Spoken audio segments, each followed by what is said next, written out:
This week, Harrison Ford returns to the franchise that put him on the map. Oh, are we covering even more American graffiti? See, in the new one, Harrison Ford's character, Bob Falfa, is still a police officer, but this time he's on the beat, busting young vandals in Modesto, California for actual graffiti. That's not a movie. Why would you even make that horrendous pitch? I just got hired at Warner Brothers. Well, we're talking about Return of the Jedi. It's the Ford Fiesta!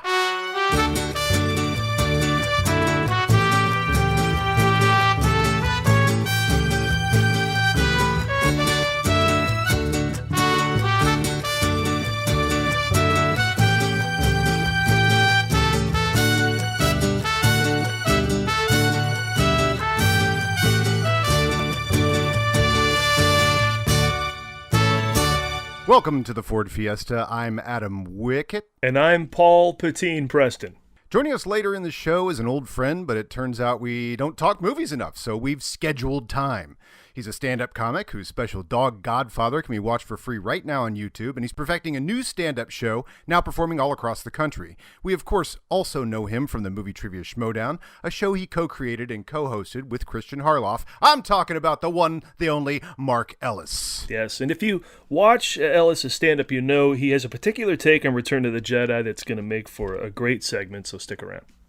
And as ever, we'll recap this week's film, but if you don't know what Return of the Jedi is, let me introduce you to the internet and electricity. It closes arguably the greatest movie trilogy in history and cements our hero Harrison Ford as the world's greatest hero. From here on out, he won't get out of his career without everybody wanting to see every movie he makes, every year. But first, speaking of the internet...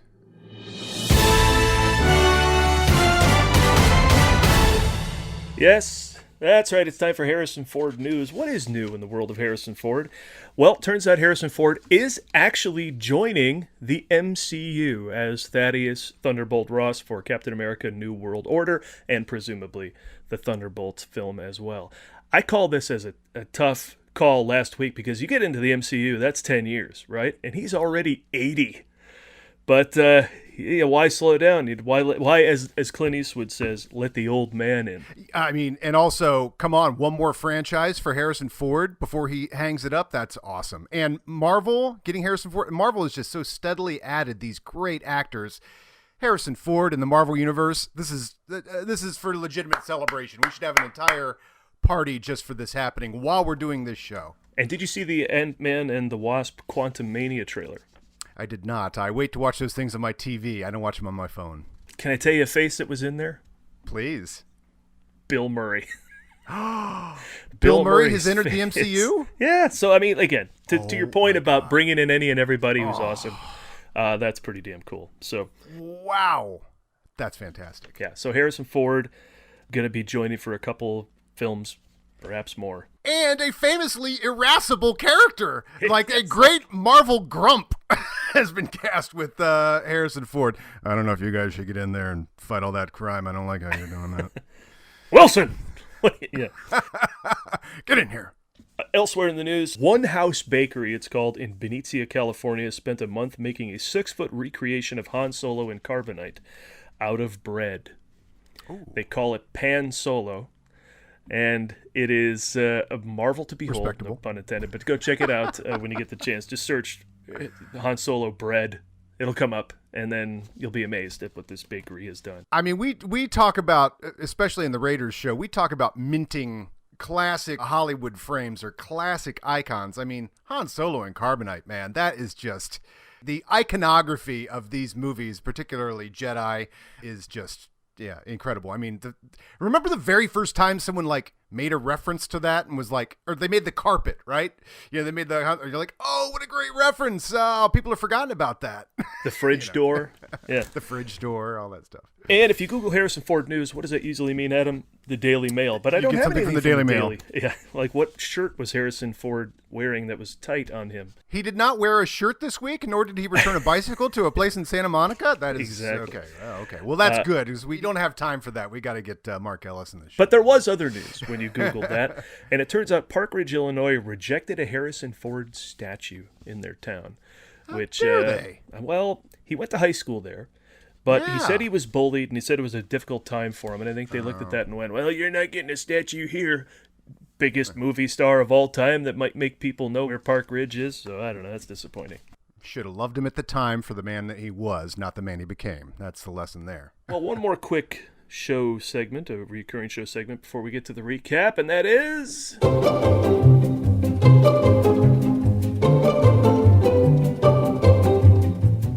We used to do these shows once a month, maybe. Yeah, I know, right? And so we'd have a ton of news. Now we got 1 week's worth of stories that happened in history to Harrison I love Ford. that there's only one thing that happened this week in history. And what is it, Paul? We go back to 2013, October 24th, the day we're recording this. And that is when Ender's Game was released. And this concludes this date in Ford history. All right, that's enough. But I do want to talk about it. Yeah. I haven't seen that. That's one of the ones, when we started the show, I thought at the time there was about a dozen or less movies of his that I hadn't seen, which are all later, but it turns out the entire opening of his career, I had not seen either.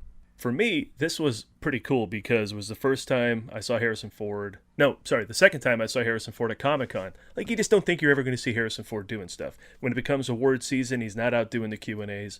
Now he seems to be all over the place. He was at Star Wars Celebration this year and other things. But I remember when Ender's Game came out, he showed up at Comic-Con on a Thursday. I always tell people, go on Thursday, you walk right into Hall H, there's no line, and see what's going on. And sure enough, Harrison Ford shows. That's when Top Gun Maverick was announced. He's surprised Tom Cruise showed up because of San Diego, right? And that was a huge deal. And Harrison Ford showed up for Ender's Game. It was a year after he'd previously shown up for Cowboys and Aliens, and he was in handcuffs as if he was brought there against his will. Again, right. Always the grump. But he was a little more lively for Ender's Game, or a little more perceiving to be happy to be there. But either way, just to glimpse the legend, it was cool both times. I love that he came in on an off day for the Comic-Con, and you were there because you just wanted to avoid the crowds, and you got to see Harrison Ford. That has a perfect drive down, to it. Easy to park, walk right in. I mean, it's the best. Thursday's the day to go. All right, well, enough Harrison Ford news. Let's get to some old news. The plot of Return of the Jedi in our patented Movie Guys recap.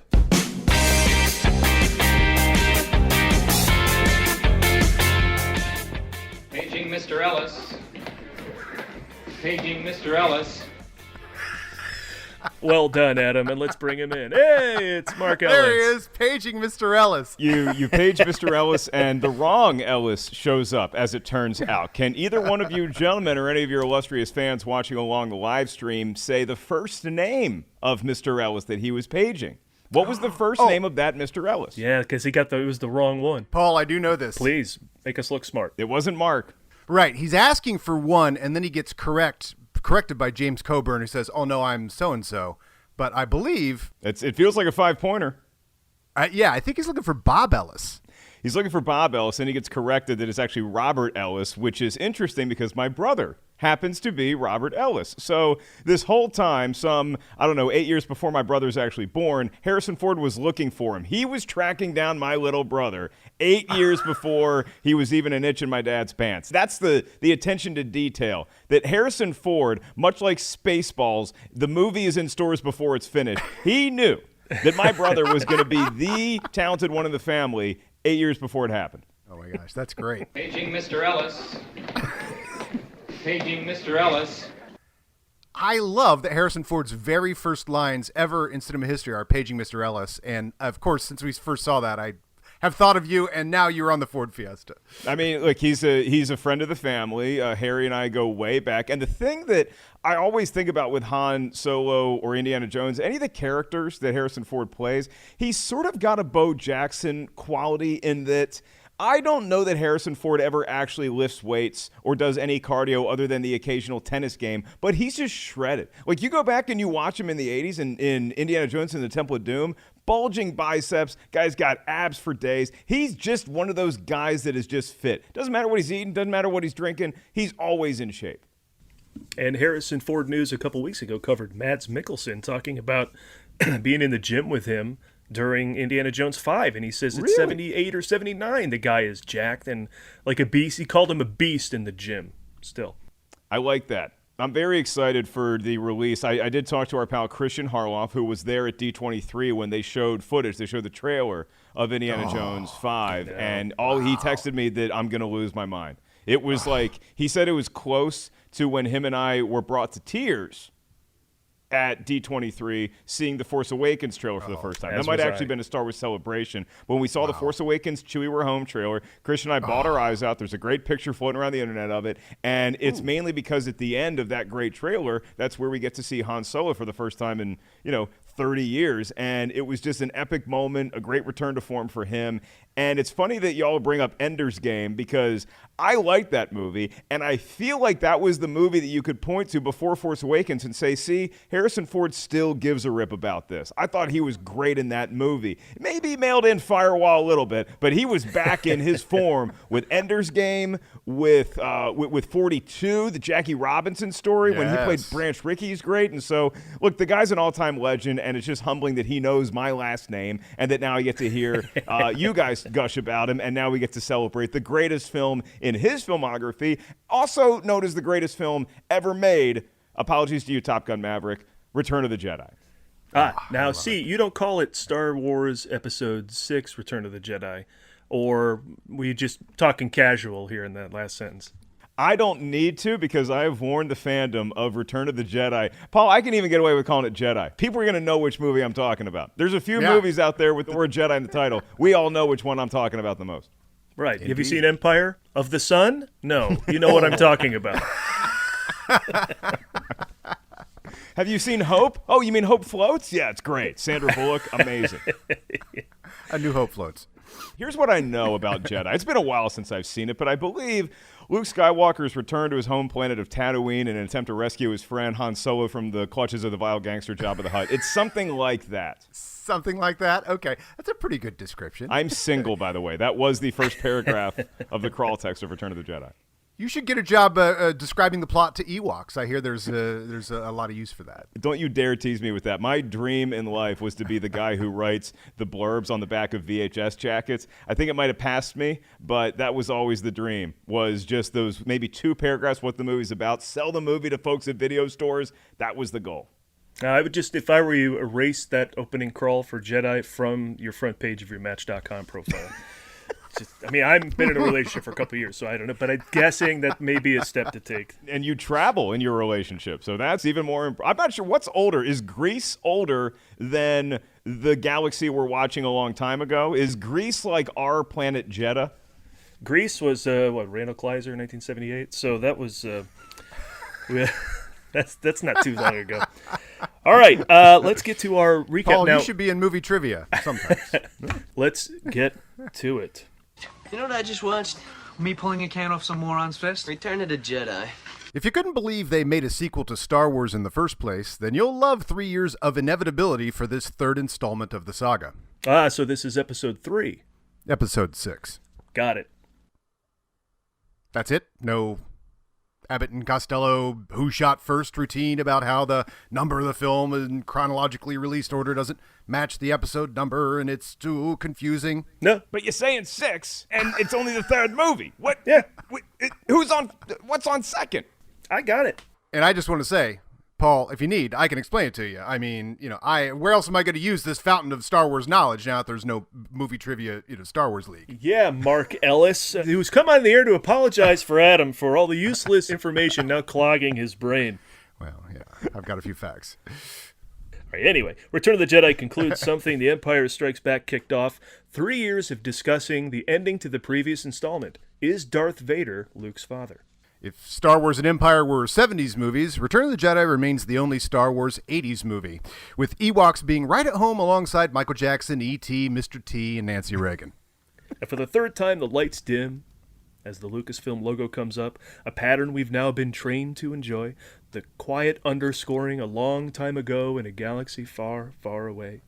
And then that suspenseful moment of silence before John Williams announces, "The journey has begun."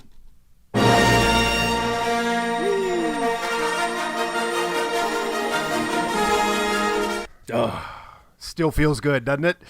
God, it's just, I love those movies for that reason, is that if you're even in the modern era of everybody on their cell phones talking in movies, loud rappers, man, does that shut you up. I like all these comic book movies coming out now. Nothing shuts up an audience quicker than giant letters with a bombastic score, and you have to read. That's the thing. You can't be on your phone because you got to read.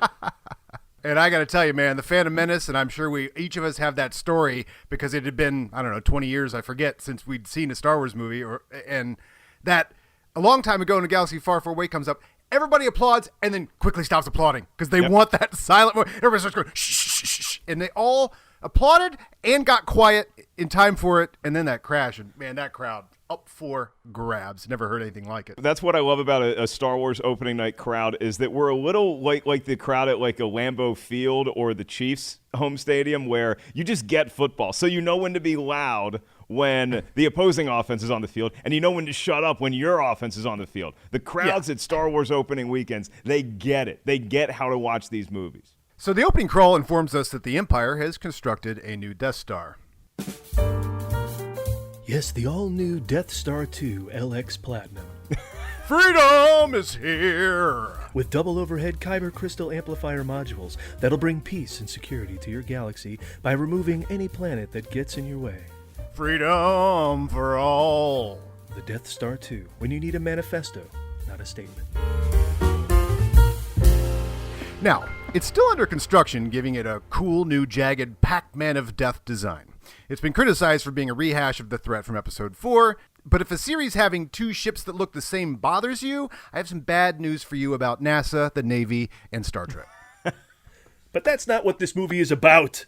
Harrison Ford returns in the role that made him famous and a hero to young Adam Witts and Paul Preston's Han Solo. Only Han's ability to point and shout has been hindered by being carbon frozen in The Empire Strikes Back, and he's now decorating Jabba the Hutt's palace like a Big Eyes painting. So our faithful heroes have hatched an Act 1 to save him, Operation Scoundrel Thaw. The first part of the plan, send C-3PO and R2-D2 into Jabba's palace with a message from Luke Skywalker offering the droids as a gift to Jabba. Don't let the droids know this ahead of time.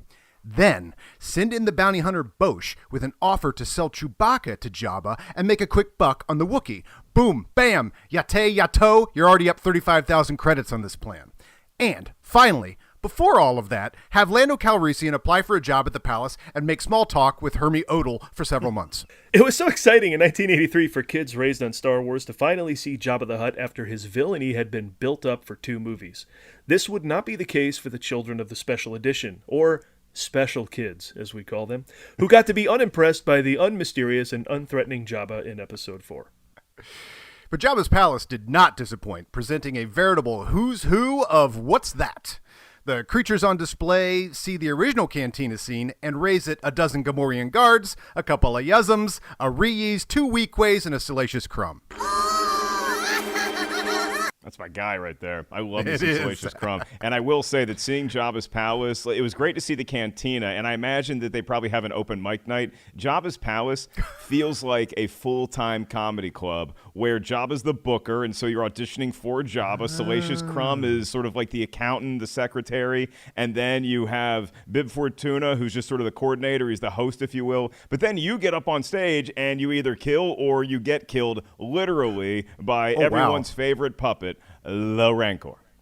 Ooh, that's a lot of pressure to perform there. Yeah, I didn't even think of the open mic. Do you think Cy Snoodles has got a type 5?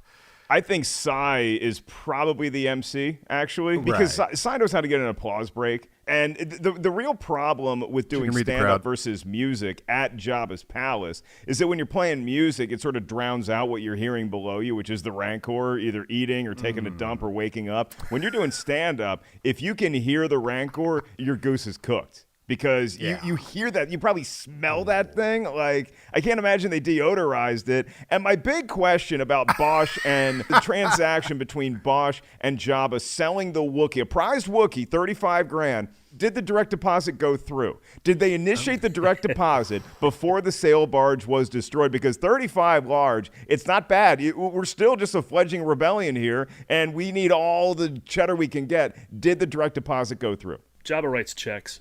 Direct deposit. Making a couple extra bucks, that's an inside scam. Like, bring in Chewbacca, and then we're just going to take him right out of here and then make that money. Yeah. Got his little tiny arms trying to write a check. And all I would say is maybe a gate in the floor that opens to some kind of pit wouldn't hurt at the Ha Ha Cafe. Anyway, in part two of Operation Scoundrel Thaw, the bounty hunter Bosch? Nobody knows. Boosh? I go Bosch, but I also say Boba Fett. I'm from the South. There you go. Oh. Sneaks down to Han Solo in the middle of the night and hits defrost, then gets confused as to whether it's asking for you to enter a number for weight or a number for time, and just hit start a few times and hope for the best. The carbonite that haunted the nightmares of kids for 3 years melts away, and Han Solo appears, alive and free. And who would do such a service for our hero? Who is this Bosch? Why, it's...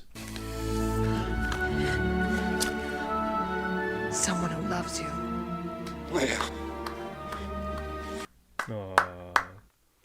But the lovers are no sooner reunited than they are busted while making out by Jabba, who throws Han Solo in prison with Chewbacca and sentences Leia to wear an iconic metal bikini forever or until Star Wars is bought by a family-friendly brand. Scumbag Castle celebrates their victory of running the board on capturing the rebels and getting a translator, a bar cart, a Wookiee, a smuggler, and a buddy for Salacious Crumb all in one day. Jabba's Paul Schaefer, Max Rebo, and his band strike up the party classic Lopty Neck.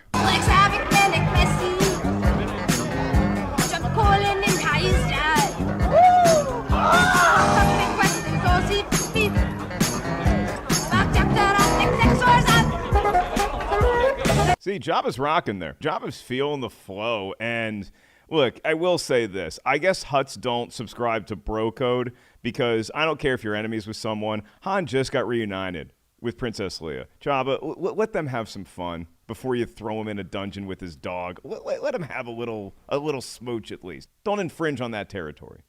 That's how terrible he is. If you didn't know he was a villain until then, come on. Is there some sort of middle ground where throw him in the dungeon with her? I don't hate that idea, and Chewbacca can just stand in the corner like it's the end of the Blair Witch Project. As far as thawing out scenes in movie history go, this one is right up there with Austin Powers and Encino Man. The best defrosting scenes in movie history. Return of the Jedi right up there with those two other classics. Yeah, Timothy Hutton and Iceman came out after this. Rip off. Now, Lopty Neck, of course, plays, which the special kids did not get, instead getting Jedi rocks. Now, why would Jabba request Jedi rocks? Maybe out of irony? We got Luke's dog, his buddy, his robots, and that girl he kissed. Hey, Rebo, play Jedi suck. Oh, wait, no. You know what would be hilarious? Now, just when the rebels' plan has gone to hell with Sice Noodles dancing on their graves and all seems lost, a mysterious figure enters the palace, force chokes some pig guards, and mind tricks Bib Fortuna into showing him the droids he's looking for. It's Luke Skywalker, dressed in black and decked out in a Jedi cloak, looking badass and grown up, having come a long way from the whiny child in Star Wars. Well, an emotional long, not geographically, because he's still on Tatooine. One of the coolest scenes in any of the films is just that garage door opening to reveal this figure, and he just starts walking in. This is the cock of the walk, baby. This ain't the farm boy that left Tatooine. This guy is a Jedi. He's wearing his away uniform. It's good stuff.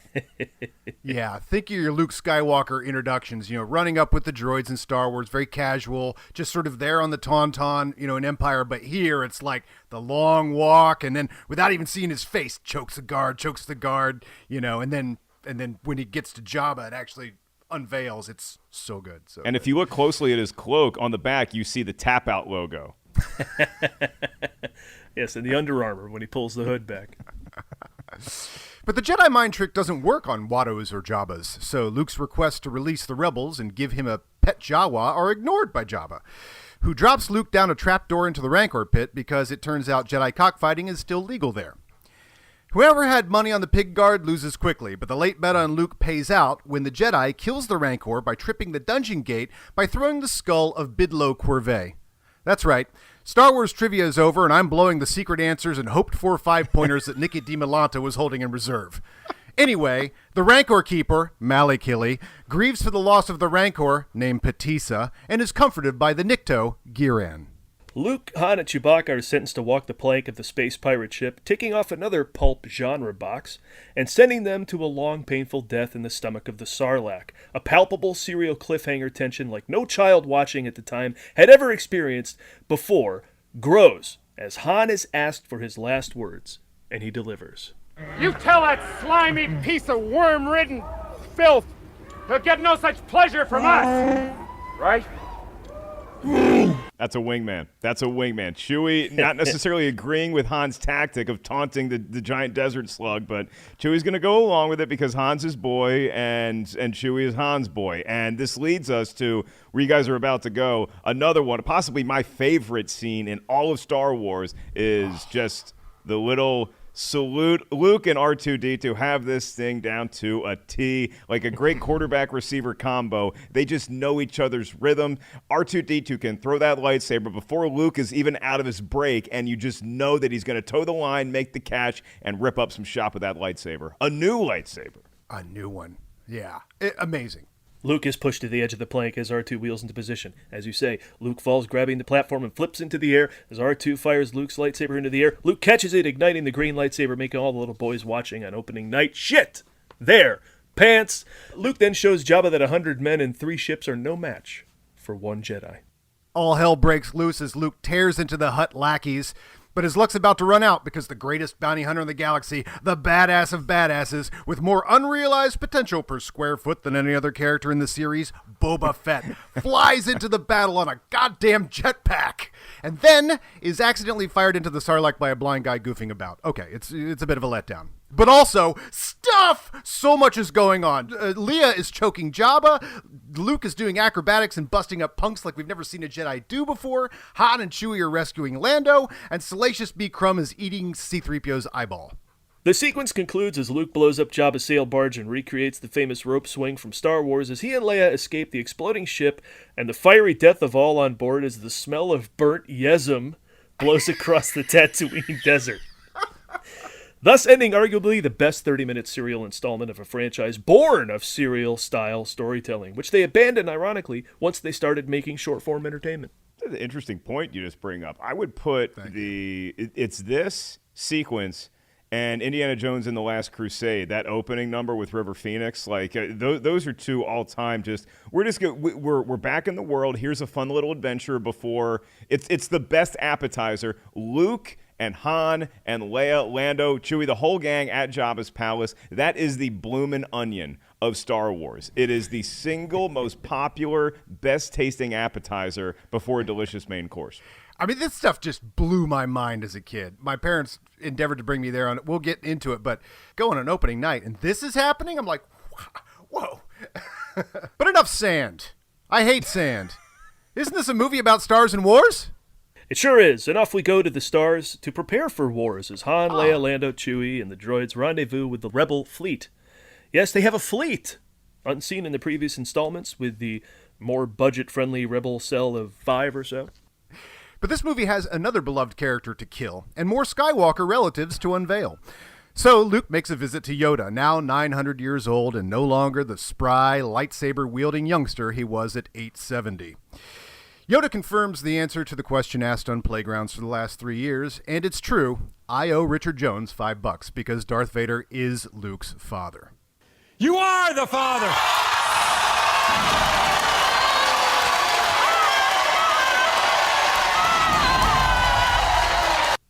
Die, Yoda does, disappearing into the Force, but not before first telling Luke that he has one last step before he's an actual Jedi. Defeat Darth Vader, who's no longer a faceless villain, but a major emotional conflict for a Jedi to face. Obi-Wan appears because he has some splaining to do. He tells Luke that Darth Vader's his father, but also, not his father, when you really think about it.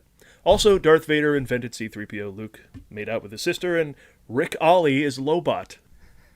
Mark. But enough visiting friends and talking to ghosts like there's no Death Star. There's a Death Star! The Rebel Alliance gathers to make a plan to blow it up. We are introduced to a glorious collection of Admiral Akbars, Mon Mothmas, and General Madines. No specific Madines? No, just general ones. What about prune faces? Oh, there's very specific prune faces. Now, unlike the last time, the Rebels don't have to look for a tailpipe the size of a womp rat. The Death Star 2 is a more open concept. You can just walk right in. The openings are more the size of a famba, Adam. But to wedge some X-Wings in there, or even X-Wing some wedges in there, they're going to have to take down the Death Star's shield generator on a neighboring moon known for its lush redwood forests and adorable, huggable wildlife, and rich veins of untapped merchandising opportunities. Endor. An Imperial-occupied moon will require a military insertion. But who will they get to lead this dangerous mission behind enemy lines? Why, somebody with experience doing the exact same thing in Force 10 from Navarone. Harrison Ford. More accurately, Han Solo, now firmly entrenched in the rebel cause, no longer an outsider, who's even risen to the rank of general. Han Solo will lead the team along with a command crew of Chewbacca, General Leia, and... I'm with you too.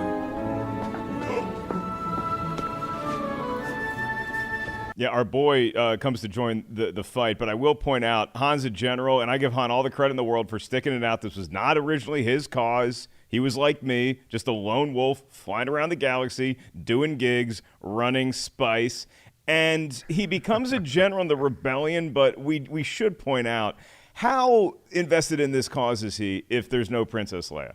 I mean, let's be real. He ain't coming back at the end of A New Hope if there's no Leia. He ain't coming back. He was frozen in carbonite for 3 years, gets thawed out, and is just right back going after Leia. He doesn't care about the cause. He tells Leia, yeah, fly my ship. I don't care what happens to you. Wherever Leia goes, I follow. He's a dedicated house husband at this point. But hey, in classic Han Solo, like, yeah, he's in it for the babes as well. I mean, you know. You can imagine quite a bit. The gang's all together once again as they head to Endor. All they have to do is get past the blockade of Star Destroyers with a previously unexplored piloting skill of Chewbacca's. Keep your distance, though, Chewie, but don't look like you're trying to keep your distance. I don't know. Fly casual. Han Solo's always been the funniest character in Star Wars. Everything's perfectly all right now. We're fine. We're all fine here now. Thank you. How are you? I love you. I know. I used to live here. You're gonna die here, you know. Convenient. He's got one-liners, man. He's got jokes. Yeah, but this is the first time a Star Wars movie is really aware of how funny he is, which makes Han Solo more of a goof, but he has a lot of funny lines and all pulled off with the Harrison Ford charm. Hey, it's me. The Rebels find an Imperial bunker guarded by the coolest version of the Stormtrooper yet, the Biker Scout. That's right, the Empire has bikers. The Scouts are alerted to the Rebels and hop on their speeder bikes to usher the return of two of our favorite Star Wars characters, Speed and Forward Motion. Oh, they fly now! They fly now? They fly now! Luke and Leia do person-to-person battle with flying stormtroopers at 100 miles an hour through a forest of obstacles and lasers. Leia crashes far away from Luke, who worries that she's dead.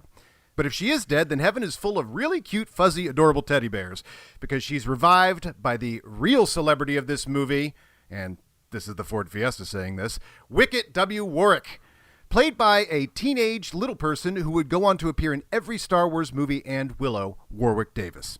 Meanwhile, the search for Leia takes a turn for the worse when Chewbacca's love of giant rodents gets the group caught up in an Ewok trap. They are surrounded by the fuzzy creatures, who are a little less cute in a large group with dozens of spears. The rebel intruders are captured and tied up to be cooked for dinner by the natives, except for one, C-3PO, whose shiny golden body is assumed to be a god by the Ewoks. The Ewoks take the hostages to their massive city built in the trees above the surface of the moon and start building up fires nearby to prepare for a dinner of Wookiee chops. It looks grim for our heroes until Leia appears from one of the huts. Han and Luke are happy to see she survived, but sad to find that she's unable to persuade the varmints to not eat her friends. Luke uses the Force to make their polite British god C-3PO into a more classically recognizable, vengeful god to threaten them into submitting to him. When the dust settles, C-3PO tells the Ewoks the story of Star Wars, which is such a big hit that he ends up having to do double matinees for the next week to keep up with the demand. Lines are around the block. Luke tells Leia the truth, that Darth Vader is his father, and Jar Jar Binks was her doula. And R2-D2 is actually the son of R5-D4. There's a lot. And that he must go and face Vader alone. But the mission to the shield generator has been a disaster so far, except that they've gained an army. A tiny, cute, adorable army. Paplu shows the rebels a secret back entrance to the shield generator and uses the superior Ewok skill of antics to distract the Imperials by stealing a speeder bike, causing others to give chase, leaving the base unguarded.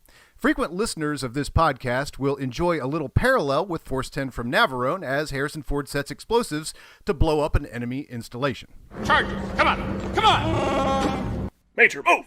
See, he's already getting grumpy because he thought the love of his life just died, and so he's like, what am I even dedicating my life to anymore? He was about to mail it in. If Leia doesn't survive, then Han is off that moon in 10 minutes. I can't argue with it. No. But Imperial reinforcements are close behind and bust the crew in mid-sabotage, setting up one of the most famous lines in Star Wars history that is directed to Harrison Ford in reaction to a perfect Han Solo moment.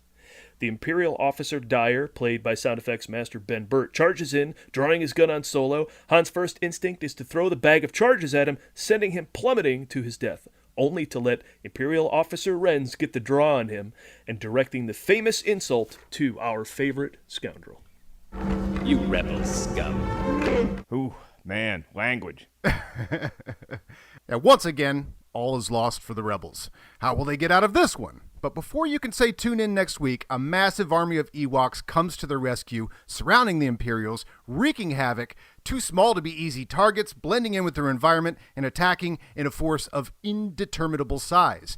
The adorable army defeats the Stormtroopers, which many critics have called unrealistic, but that's kind of funny because that's what I call those critics who are looking for realism in this movie. The Ewok assault on the Empire was not a Vietnam analogy to viewers in 1983, no more than Star Wars was a nod to the Hidden Fortress to first-time viewers in 1977. That's something we all read in articles and then pretended was obvious later to impress our friends. This is just fun. The ways the scrappy little furballs are able to defend their turf and take down the Imperial machine are fun, and very different from any other war sequence in Star Wars. There's redwood-sized log traps, chicken walkers being boarded by a Tarzan swinging Chewbacca, hang gliding, and all of it somehow just improbably cute. The Ewoks did something amazing because the Ewoks got every kid out of their house for the next 10 years just to go play in nature, to go build tree houses, to build weaponry. And if you think, or any movie critics out there think, that the Ewoks defeating a bunch of biker scouts, some stormtroopers, Imperial forces tossed in there, I would just take you to 3 years prior to Return of the Jedi in 1980, when a team of men, nay boys, defeated the USSR to advance to the gold medal game and then win that in the Olympics, the winter version. Mark Ellis, do you believe in miracles? Yes! Now, this all gives Han enough space to blow the shield generator, triggering a chain reaction that explodes this movie into the third act, and leaving the Death Star defenseless. An element of Star Wars style, the third act that intercuts action on several different fronts, comes into its own in Return of the Jedi, as this movie and the trilogy culminates with a land battle on Endor, a Death Star space battle led by the Millennium Falcon, piloted by Lando Calrissian and Nine Numb, and a third battle for the soul of the Force aboard the Death Star between Luke, Vader, and the Emperor. So much is going on in this movie, we haven't even mentioned the Emperor. Just like Jabba, the Emperor has been mentioned in the last two movies, and so enters with several years of playground discussion anticipation. Also, he has 4 red guards who rule. The space battle has grace, the land battle is convulsive, but the fight against the Emperor is a psychological game as the Emperor tries to turn Luke to the dark side by making him give in to anger. Do it. The Emperor also presents a path for redemption for Anakin Skywalker. If this ultimate evil has a hold on Anakin, then certainly his defeat can redeem Darth Vader. The Emperor tries to trigger Luke's anger, but when the insults "your mom kisses fascists" and "your mom rides a Nexu" don't enrage him, Palpatine pulls out the big guns by unleashing the full power of the planet-killing machine to destroy the rebel fleet. It's a trap! That tears it. You're going down, Palpy. Luke gives into anger and tries to kill the Emperor, kicking off a lightsaber duel with Vader. But unlike The Empire Strikes Back, this is a very different Luke. A lightsaber fighter, the equal of Vader's. Of course, now we see where he gets it. Luke gives further into rage until he knocks Vader to the ground and maniacally beats him down and cuts his arm off. Not again. The Emperor cackles at having broken Luke, whose anger seems primed for a fall to the dark side. But Luke is way ahead of him, looking at his robotic hand and realizing the path that he's on. But also, he's now a Jedi. He's completed Yoda's last task, and in an underrated moment, Luke's maniacal anger at the defeated Vader disappears by the time he turns to the Emperor, now calm, and punctuates the Emperor's failure at making him a weapon by throwing his weapon away.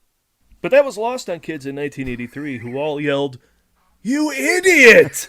at him getting rid of his weapon. And they were right, because the Emperor unveils a little power of the Sith that had been held in reserve. Lightning hands!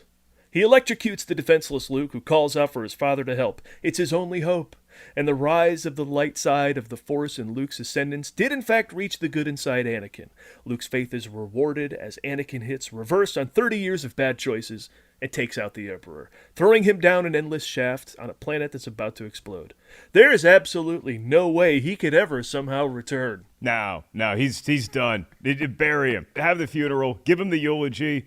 Put him in 6 feet on. He ain't coming back. I will also say this. It's interesting you point out the tactical error that Luke made by throwing away his lightsaber. We all freaked out. We should not have been surprised, because this is the same cat who 6 years ago had a brand spanking new targeting computer telling him where to shoot the missiles at the Death Star, and he turned it off.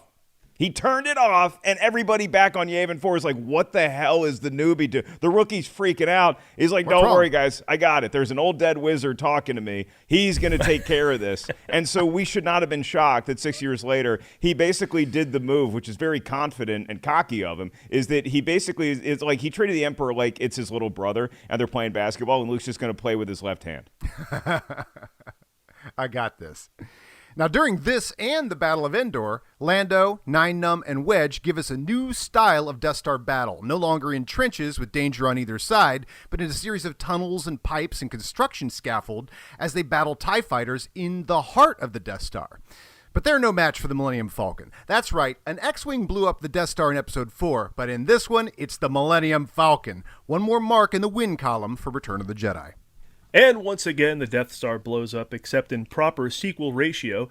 This bigger Death Star blows up twice as much.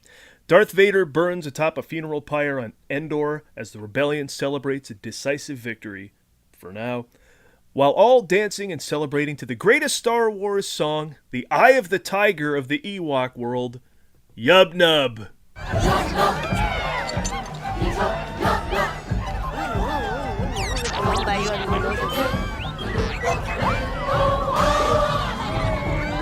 Except, of course, for kids born after the 80s who got the world music-y Enya backing track Victory Celebration. Those poor bastards. Enjoy your food trucks.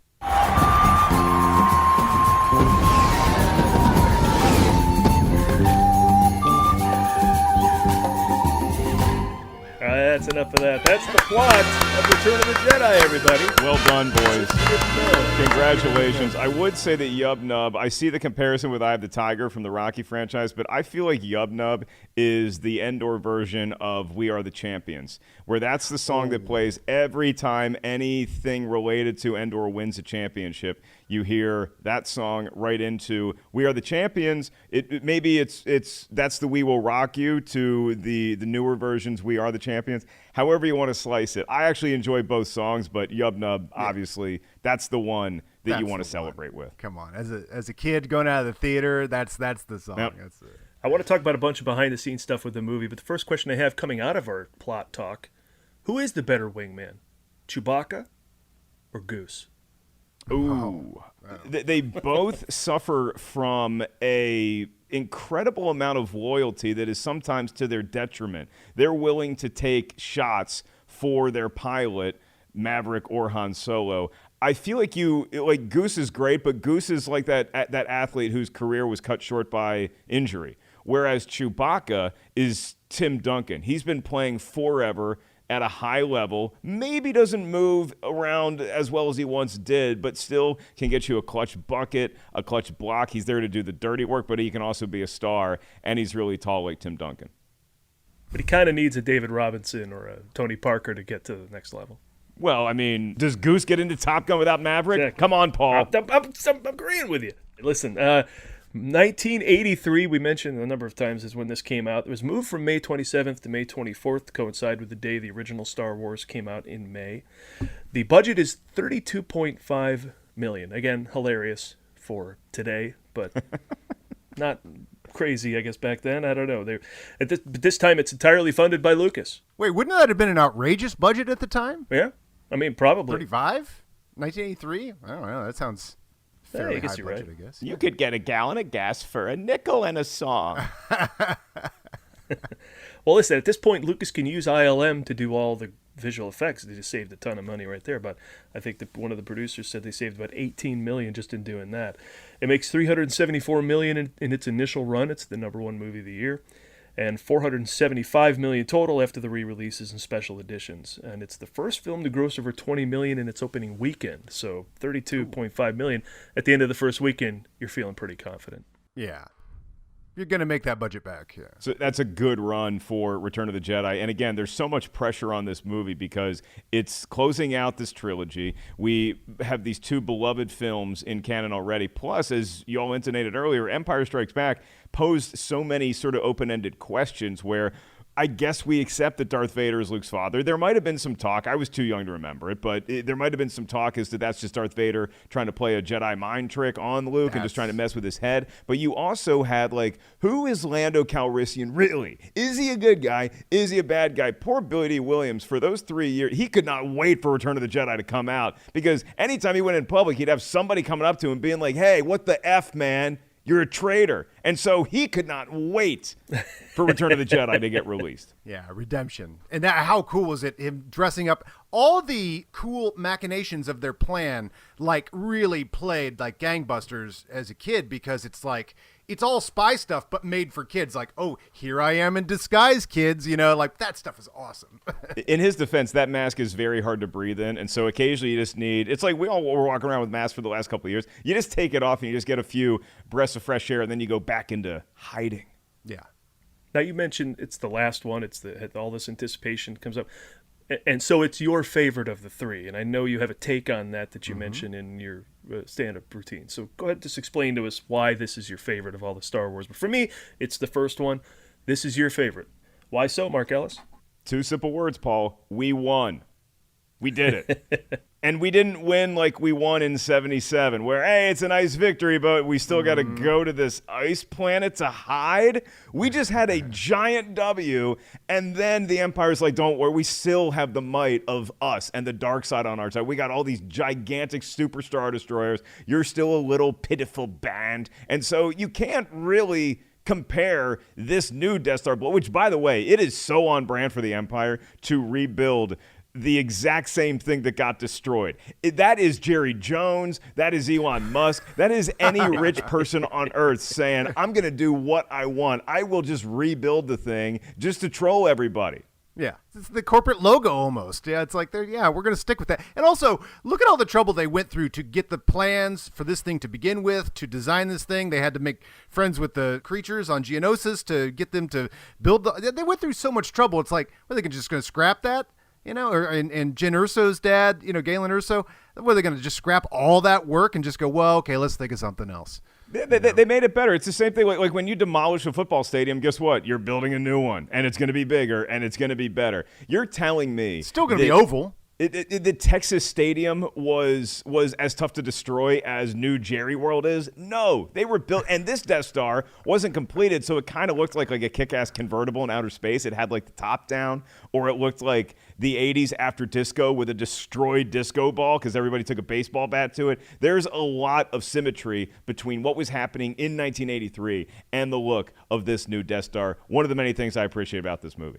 Oh, kind of an El Camino vibe, too. It almost like the front part, and then there you just kind of got the back out. Yeah, okay, yeah. Here's the issue that I have with Return of the Jedi is that you can't pull off the way that Obi-Wan Kenobi just outright lied to Luke Skywalker unless you are Sir Alec Guinness. If you're a kid watching this and you get in trouble, don't tell your parents, oh, well, you see, I'm right from a certain point of view. Don't do that with your significant other. It's not going to end. I didn't cheat on you, but from a certain point of view, it was it only works if you're Sir Alec Guinness. But when you think about it, I didn't cheat on you. When you really think about it, I also didn't cheat on you. And then that ain't going nowhere. I didn't really cheat on you. And oh, by the way, you have a sister. Just completely change the topic. Well, let's go back to the first time you saw this movie. We talked in going through all this about how you had to wait 3 years for this and that, the whole thing from 77 to 83. That was me because I'm Not as old as Roca, but getting there. We love you, John. I saw all three of these in the theater, so the whole journey I was supposed to take, I took. What was the first time you saw this movie, and how did the whole trilogy lay out for you, Mark? I was a little fashionably late to this shindig, if you will. So I first saw Empire Strikes Back and Return of the Jedi on Air Force bases.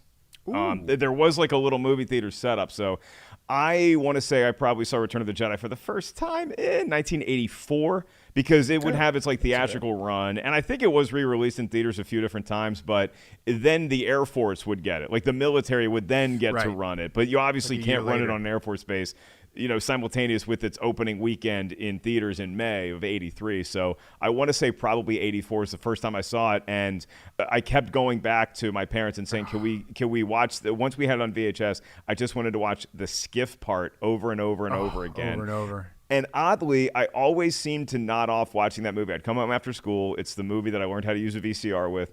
And I would always pass out right during Yoda's death scene. And so still to this day, it's a sad moment, but it's also just a peaceful way to drift off into dreamland is watching Yoda just kind of disappear. There is another skywalk. It's kind of nice to fall asleep to that. Well, that's kind of funny that the timing of that is actually perfect. Like for a child who's, probably tired or needs a nap or whatever, like you're going to get the first half hour in before you're kind of getting a little tired anyway. So that first act break where I could see you conceivably falling asleep at the same time as Yoda every time you watch that. I'm good with Yoda passing away because he lived a long life. But if you make it too deep into Return of the Jedi, you're not going to sleep. Or you're going to have nightmares if you are after you bawl your eyes out I know they had to raise the stakes, but you could kill all the rebels you want. The Ewok dying, it's still, I can't do it. Don't kill the dog. Don't kill the Ewok. They went there. I saw this one at a record 6 times in the theater. It was only to be broken by Temple of Doom, which I saw 6 times in a week. Ooh. This was the Oneonta Theater, downtown Oneonta, where I kind of cried at the end because I thought, that's it. No more Star Wars. Maybe that's it for Star Wars. I like these people. So you get the comics, you get the novels, you do what you can, but that's it. And we've said it before, that was the end. There were rumors, if you read Starlog magazine, that, he's got 3 more planned out. But then as of 86, 87, you're like, oh, that's never happening. They don't wait this long to make movies. We had 3 years or whatever. So by the time you get to the rumors in 97 that he's going to make a new Star Wars movie, I was just like, bullshit. No way. That's not happening. So when I saw the trailer for Phantom Menace, I was like actually, blown through the wall because that just was never going to happen. I lost my mind because we had been reading Star Wars for the last 10 years. Can you children imagine the suffering that happened as a Star Wars fan in the late 80s and early 90s? Because you're watching George Lucas's career and he produces Willow and Howard the Duck and stuff like that. But it's odd because he was on set at Jurassic Park visiting his friend Steven Spielberg, checking out this new dinosaur movie. He's looking at the dailies. He's looking at the CGI technology they're going to use for the dinosaurs. And that's sort of when the spark happened in his head. Like, I can do anything I want with these movies now. But the big thing for me was 2 keys that were coming back to Star Wars. One, ironically, it was George Lucas directing a small film starring Brian Benben of HBO's Dream On fame called Radioland Murders. And even though Radioland Murders had absolutely nothing to do with Star Wars, it was this screwball comedy, it was George Lucas directing a movie, and it's like, oh, this guy's still around. And then when he started tinkering, say what you want about the special editions, super exciting time for me to see that new footage incorporated in the original movies, because that meant that George Lucas, the director, was back in the gym, getting the rust off, and tinkering with these new toys that he didn't have at his disposal 15 years ago. And so just to watch that, to watch the Jabba the Hutt scene, to watch a new band play at Jabba's palace, it's like, wait a minute, we got something going here.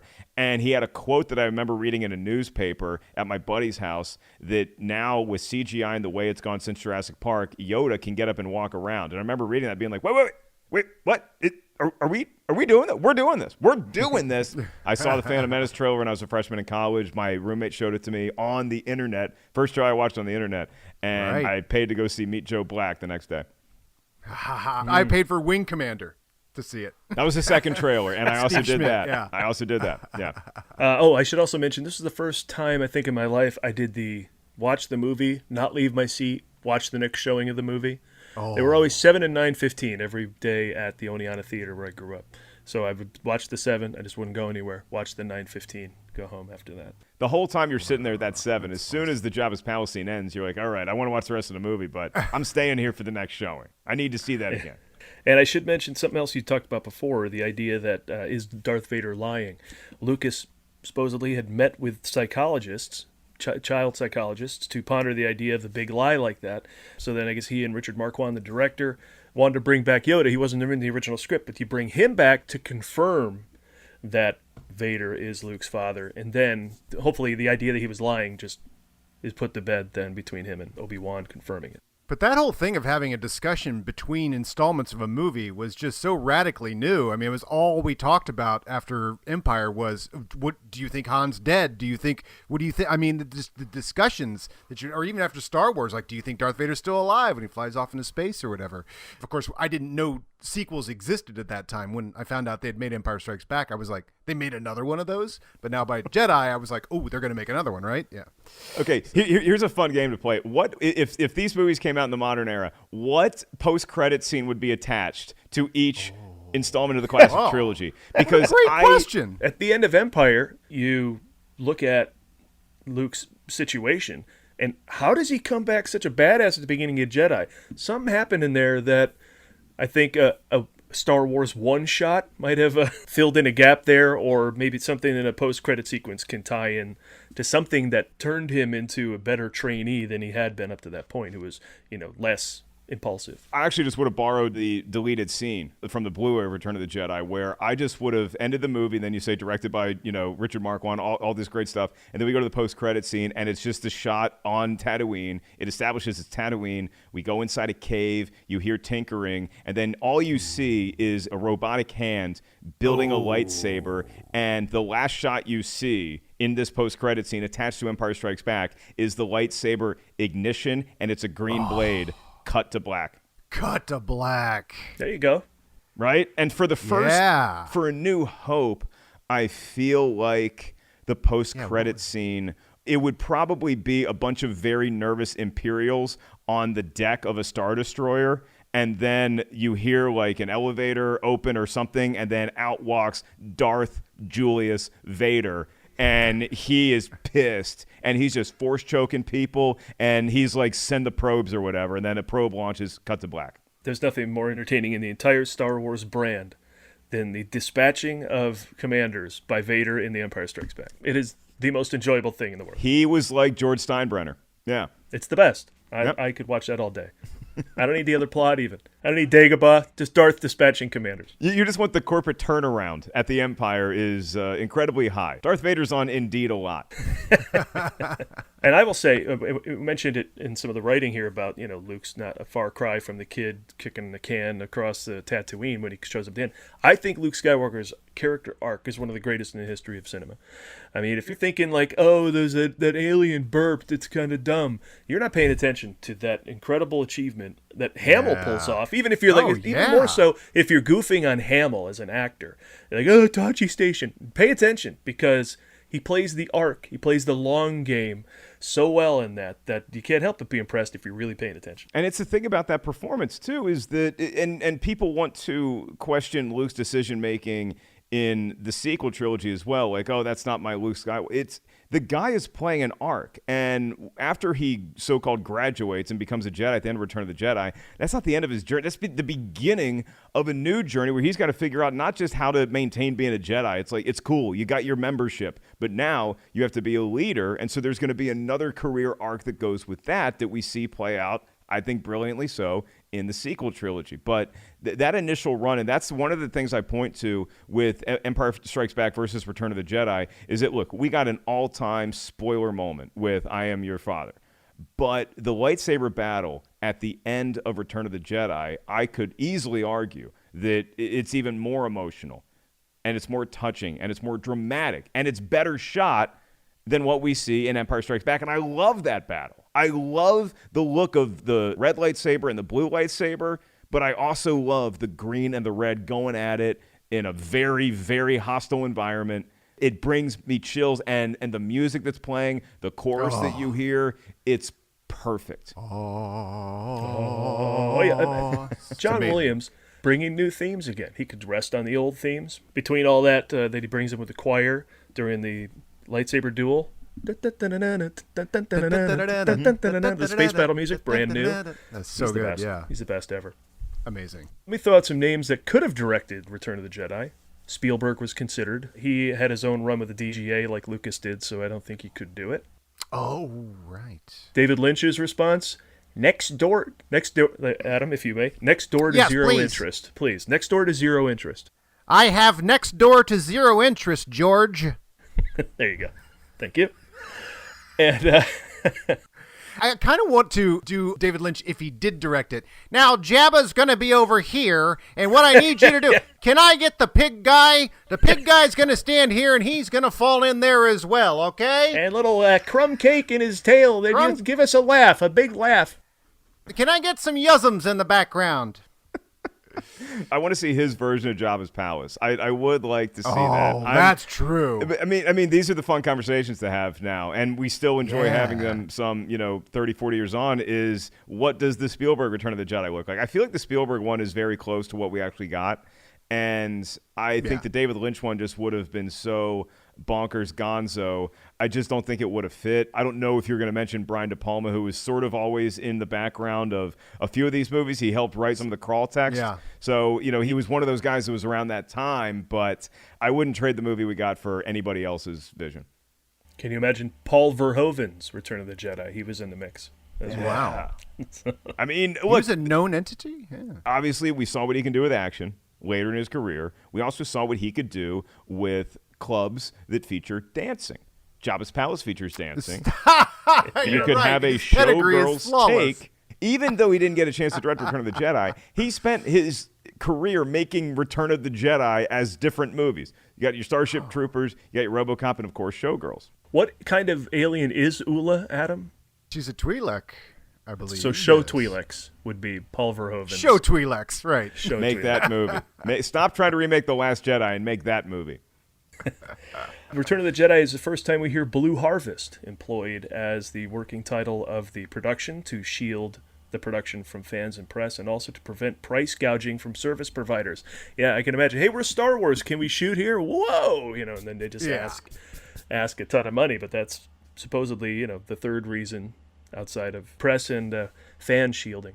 By the way, I am expending all of my stored up Star Wars knowledge that's no longer going to be used for trivia. I meant to throw in at the end of that Twi'lek thing, and the other dancer, the larger one's name was Yarna Del Gargan. Okay. Look, you're winning the match, Adam. You're finally getting the W that you've so coveted in the Star Against Wars me? division. Yes, you'll take it. In your heart. Real quick fact, Steadicam inventor Garrett Brown personally operated the speeder bike shots as he walked through a disguised path inside a forest, shooting at less than 1 frame per second by walking at about 5 miles per hour and projecting the footage at 24 frames. The motion scene in the film appeared as if it were moving at about 120 miles per hour. Pretty ingenious for 1983. Did you ever see the making of Return of the Jedi? There is a famous making of where you can see the guy walking through the forest and another guy sort of guiding him, and really good making of. And it's really cool to watch the puppet operators underneath Cy Snoodles in the band. The Max Rebo band. It's really cool to watch that, how they were kind of on like the second floor, and then the operators are on the first floor with like sticks just like making them dance and stuff. I had it on VHS. I had it on tape when I was a kid. No idea where it lives. If it's on Disney Plus, somebody let me know. I'd love to go back and watch it again. The crazy thing about the third act in Return of the Jedi is we have 2 insane sequences where tell me you feel safe letting your child get on a speeder bike in Endor, and then also a pilot. I mean, we talk about how great Top Gun Maverick is. At the end of the mission, at the end of that movie, the hard deck is 100 feet. You have no room for error when you're flying through scaffolding in the Death Star. Literally none. At least with the first Death Star trench, you can go up, you can go down. You got nowhere to run, nowhere to hide. Yeah, and then trees on Endor, it's like, where you going to go? I mean, yeah, I guess you could still go up there, but it's like, they've taken the complications of the sequences in the first 2 movies and said, okay, how do we up it and up it and up it, Trees and now scaffolding and all that stuff. It's awesome. Yeah. Just saying, Wedge had a good time at that party on Endor, and he earned it. In terms of casting, Adam, here we go. I'll put this to you. Yes, No. You don't have to be David Lynch. Oh, okay. Kenny Baker does double duty with 2 roles in the film as R2-D2 and who? Ooh. I have a guess. This is a fun game called Adam. Who the hell are these characters? He's going to be an Ewok. I'm going to say Paplu. Paplu. Yeah. Paplu. That is correct. Yeah, so it's a stuntman who did the shot where he's flying, hanging onto it. They actually tipped the bike up vertically, and the guy hung from it, and then they just moved the shot sideways to make him look. That was a stuntman. Other than that, Kenny Baker. Nice. Very well done. He had a Kenny Baker, because I was a huge fan of Time Bandits as well, and Kenny Baker's in that. I can't remember his name in that. Fidget, maybe? But when I thought of Paplu, I thought, oh, he does have that sort of Kenny Baker mischievousness when he's crawling, the way he climbs on stuff and everything. Yeah. He does low grade, too regal. You know, there's a playfulness to R2-D2 and to Paplu. Yeah, the guy who plays Low Gray. All right, wait a second. This is kind of crazy. Paul's got facts. Well, because the amount of doubling up in this cast is crazy. They're still trying to save a buck, I think, and just double up on actors. Simon J. Williamson played both Max Rebo, a Gamorrean guard, and Mon Calamari. Paul Springer and Hugh Spite also played Gamorrean guards and a Mon Calamari, while Springer also played Reese and Spite played Elam. Adam? Ooh. Elam Musk? I don't know. No, I don't know. No, Must be that's some the other former kicker for the Broncos. Jason Elam is who he played. Elam. That's who it is. Jack Elam. Jack Elam. Tim Rose puppeted Akbar and Salacious Crumb, while Mike Quinn puppeted Nine Numb, which I didn't know was also a hybrid of sometimes puppet, sometimes person. I learned that this year. I found out this year. Researching. Yeah. I always thought that was an actor in a suit, and I just, like, somebody posted, some special effects guys, like, here's me making the puppet. And I'm like, what? Movie magic. So, yeah, again, points if you follow all this. But Mike Quinn puppeted Nine Nun, Reese, and Wal Kabashite. Now you're making them up. Both played Sice Noodles. Quinn also assisted Frank Oz with Yoda, along with David Barclay and David Greenaway. Finally, Jabba the Hutt was puppeted by Barclay, Quinn, Toby Philpott, and Mike Edmonds, who also played Low Gray.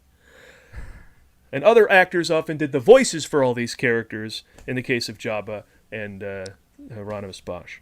I think you're up to 10 pointers in Star Wars trivia at that right? point. What are the 5 people that David Johnson plays in But you're here already. We'll put you in and have you do this too. It's kind of a cool thing. Well, I love it. It's just such a golden era for puppeteers who had, prior to the Muppet Show, maybe would have been in completely limited use. And so now you've got Jim Henson, then you've got Lucasfilm and their collaborations and stuff. And it's like, you know, model makers and special effects people, none of these jobs existed 6 years prior. You know, it's kind of crazy. And the outer space battle is just epic, and it really is a masterclass in how to show multiple action set pieces, you know, back to back. You got the action going on in Endor and the Emperor's, you know, man cave, and then you also have this epic outer space battle that still, to me, is the gold standard in outer space warfare.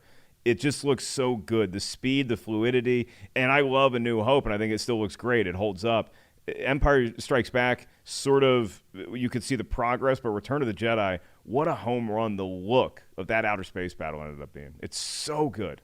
All the TIE fighters coming at the Millennium Falcon is just such a triumph. You're like, I used to wait for that shot. I was like, that shot is awesome.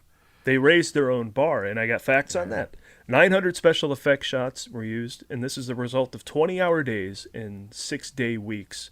And they had to meet their own level of excellence that they previously set. They had to better it.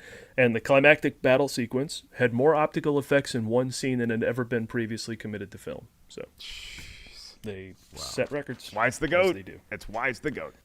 And that's like classic. You see this in Geniuses. Like I'm kind of obsessed with Walt Disney because the first couple, Snow White, Pinocchio, and then Dumbo, I believe, you can watch them figure out what is the most impossible thing to animate. So it's water in Pinocchio, and they're like, major water sequence, and whatever the hardest thing that nobody could ever crack the code, then that's what they move on to in the next one. And the same thing with this. It's like, I think we said in our Empire Strikes Back thing, in Star Wars, it's all the ships and, going towards one thing. For the asteroid field, it's hundreds of things coming at one ship, it's just like, well, how can we challenge ourselves, Yeah. Enough of this shit.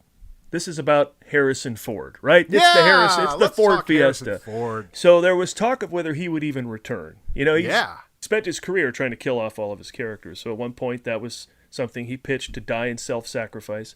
It eventually got scrapped. Ford said, and this won't surprise you, Lucas didn't see any future in dead Han toys. So... Corpse Han is not the toy you want under the Christmas tree. And at that point, they hadn't even made an action figure of the Carbonite one, so a half-dead Han was still a big seller, we were saying at the top of the show. And the idea of Luke wandering the Earth like Kane in Kung Fu was scrapped. That's originally how it was going to end. He wins the day, but like wanders off like as a lone Jedi warrior style. to save whatever's next in the world or something. Oh.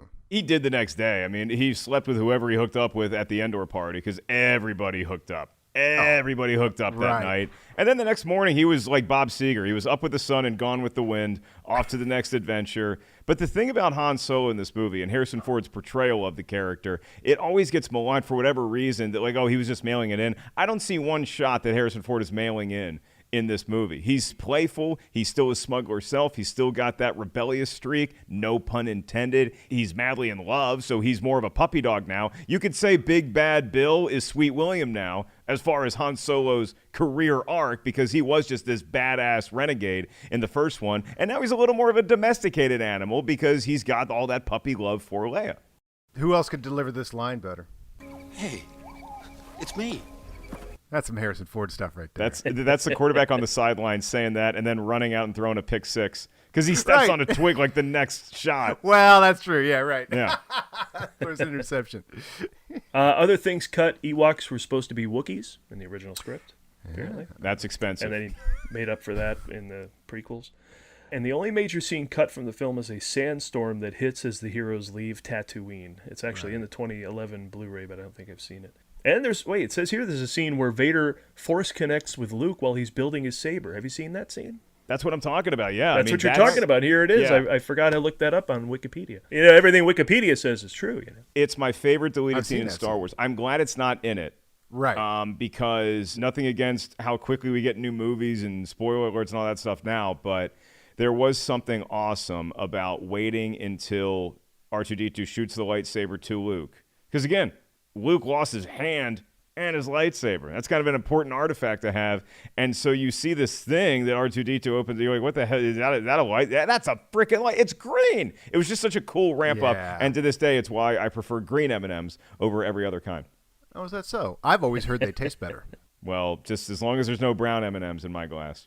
which one's non-binary? Now I get confused. One of them has anxiety now. I don't know. So the aftermath is, we told you what the film made, $475 million. Eventually, it becomes selected for preservation in the National Film Registry by the Library of Congress. This is always a fun game. Adam, Mark? Yes. It's the #1 movie 6 of the film's first 7 weeks. What film beat it out for #1 in Jedi's 4th week in theaters? What overtook it? Oh my boy. gosh. So Summer 83. Became #1 for 1 week, then went away and Jedi popped back up top. Oh, that's crazy. The summer of 83 Jaws 3. might have been too early. Was it a sequel or an original property? Sequel. It's a sequel. It is not Jaws 3, though, but it is a sequel. It's not Treasure of the Four Crowns. I'm going to say Space Hunter Adventures in the Forbidden Zone. I think this is the same year. I'm going to say The Search for Spock. That was that 84? Yeah, I think it was 84. But it feels like it's wrong. Superman 3? Oh, Superman okay. 3 is your answer. Oh. All right. Richard Pryor, underrated performance. I'll take your word for it rather than watch it again, but your word goes a long way. And it gave us the plot of Office Space. My dad would take me to movies every Sunday, and every once in a while, we would do a double feature, and I'm proud to say that we did Superman 3 and Jaws 3 on the same day. Wow. That's a cool dad right there. It's good parenting, Right. Yeah. Poor guy. At the Oscars, Richard Edlund, Dennis Muren, Ken Ralston, Phil Tippett, all the names. We know these names. That's the other thing. Who knows the names of who made Godfather 2 or 3? I know we know, well, okay, that's a very famous movie, but I'm just saying, like your average movie that comes out in 83, I can't name one person that made Jaws 3. Superman 3. We know Phil Tippett. We know all these, yeah. Yeah, I don't remember who did the costumes for Krull. That's why this is so special, Right. is you know every crew member from the classic trilogy. Yeah. They win a Special Achievement Award for Visual Effects Oscar, and it's nominated for Best Art Direction, Sound Effects Editing for Ben Burt, and Score. So it only won the special one, nominated for 4 others, but did not win. But I always think Williams should win Score. I don't even know what beat it. I'd have to look it up, but I'm sure it's unworthy. It's going to hurt my heart. He didn't win Best Score for Return of the Jedi. Come on. Then we get books, book and record sets, comics, the Ewok Adventure, Oh, and yeah. Ewoks: The Battle for Endor movies. Have we seen and liked these? I loved them. I loved them when I was a kid because they had a cool villain. But the thing I always remember is being terrified of little puddles and like tiny ponds because they might be that like fire acid water that was the moat guarding the castle that they have to jump into. They like throw a stick in it and it just eats the stick right. It's like the acid blood from a xenomorph. It's like a little river of that. And I always remember that scene. And then also the beginning where the principal from the Breakfast Club dies. Right. Paul Gleason is in the better of the two. He eats it, yeah. Yeah, and that's the one with the cool monster. That's the good one, whatever the second was, which I think is Battle for Endor. Battle for Endor, yeah. Yeah, and that's got a bunch of villains and masks and stuff. They really upped the game in that one. Wilford Brimley in that one. Caravan of Courage is the lesser of the two. The only Star Wars thing I won't watch is the holiday special. I watched like the first 20 minutes of it, and it made me like Star Wars less. And so it was kind of like the tape in the ring. I showed it to somebody else, and so I got it off my conscience, and that person probably died a week later. Now, the weird thing about the holiday special is that it happened. I was a child. I was in front of the TV. Could not believe I had no quality understanding of whether that movie was good or not. Star Wars was just on my TV. And, you know, in order to see Star Wars, you had to go to the theaters if they were re-releasing it again or, you know, you didn't know. So that was a crazy thing. And then for years after, I told my friends there was a Star Wars TV show and nobody believed me and there was no internet until I got to my very first Comic-Con and I went to the big video thing and I go, was there a Star Wars TV show? And he goes, you mean the holiday special? And I go, that's it. And I felt not crazy for the first time in years. Yeah. Then he had to look at you kind of crazy going, do you want this? So you're still kind of crazy in your own right. That's true. Yeah, not a trip you want to take, all right? Despite the fact that you kind of get to watch Chewbacca's dad masturbate to VR porn, it's really not worth it. Shades of THX 1138 in that scene. I don't know for anybody THX fans out there, right? You know what I'm talking about. Yes, Weird. I do. Yeah. Some quick last facts. The special edition comes out. Of course, we have extended Jabba's Lounge musical number, different closing music, about 5 minutes added to the film. I like the new look of the Sarlacc, though. I thought that was pretty cool. Oh, yeah, it's a little more toothier. A little more Audrey, too, yeah. And, you got, like, your tentacles coming out. I'm telling you, it was fun to watch Lucas tinker. 2004, Sebastian Shaw gets replaced by Hayden Christensen in the Force Ghost sequence at the end. Nope. You not a fan? I'm out. Nope. I agree. Not accepting it. No. 2011, Darth is added when he kills the Emperor. Unnecessary. No. That seems like a troll move. Everyone didn't like that from Revenge of the Sith, and then he puts it into Jedi after we all said, that's stupid. That's a troll move. Here's the defense I'll lob at that, is that if I had to take one, I'd rather take it there than when he becomes Darth Vader, because I don't want to see Darth Vader ever get emotional over anything once he's Darth Vader. But this was the Darth Vader. This was the evil sort of coming out of him, and he was becoming back to man from a machine at the end of Return of the Jedi. So it would make more sense for him to have no there, for me anyway, but I didn't like either one. Yeah. And Ewoks Blink. He added that, too, by 2011. Realism, which nobody has any need for in cinema, but they all think they do. It's sad. And the last thing I saw on Wikipedia, and this is the only see also Princess Leia's bikini. Nice Wikipedia. So there you go.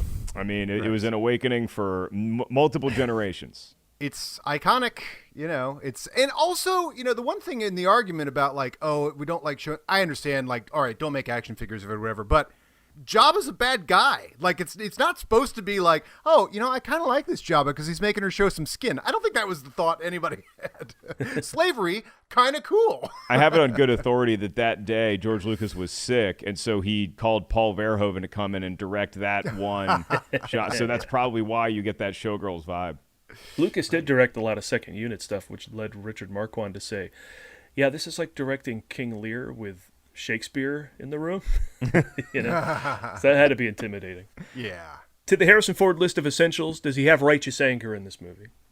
Yes, he does. His trademark things. The clip that you dropped of him yelling at Jabba. Oh, right. That's great righteous anger. Yeah. Yep. Slimy piece of worm-ridden filth. He'll get no such pleasure from us. Yeah. Boba Fett, it's more of a panic when he discovers that Boba Fett is there, but there's anger in that too, and it would be righteous, but I think most of his righteous anger aimed towards Jabba the Hutt. Yeah. And does he have smile and charm about him? It's all over the place. Fly casual. When he says, I love you, and she says, I know back at the bunker, it's like, that's just like, he really means it. Like, it's a great flip on the very good punchline of Empire, but yeah. A lot of charm there because he's just funny in this movie. How Harrison Ford is he in this then? In a percentage scale, 1 to 100. How Harrison Ford is Harrison Ford in Return of the Jedi? I would say he's a 90 out of 100, and the only reason I take 10 points off is just because the character arc, which I think is fitting, he is very subservient in the relationship now. Like he's the stay-at-home dad to the working wife that is Princess Leia. Because when she says I love you and he says I know, that's like every dude like, yeah, that's how you do. And then 3 years, it just completely flipped. She's the one in power in the relationship, and he's just hanging on for dear life. Yes, honey. No, honey. I'm sorry, honey. That's who he is. He's a domesticated animal, and so you never think of Harrison Ford like that, but that is the way Han Solo needed to go. Yeah, it shaves a little of the lover boy off of it, which we get in Empire, which is, a very Harrison Ford trait. When you say how Harrison Ford is he, how much lover boy's in there is one of the things. So, yeah, maybe I'd shave 10% off the 100% because Han Solo, Empire Strikes Back, I believe he went 100% with that one, and Raiders, I'm sure, as well. But, I'd shave just a little off. He's just a little muted as Han Solo, although funnier. So I'd say he's 100% in Empire and in Force Awakens. I think that is 100% Harrison Ford. Oh yeah, when he says, "I'm thinking about it. I wouldn't be nice to you." Like all those sort of Lawrence Kasdan really knows how to write. Yes, he does. Han Solo, man. Yeah.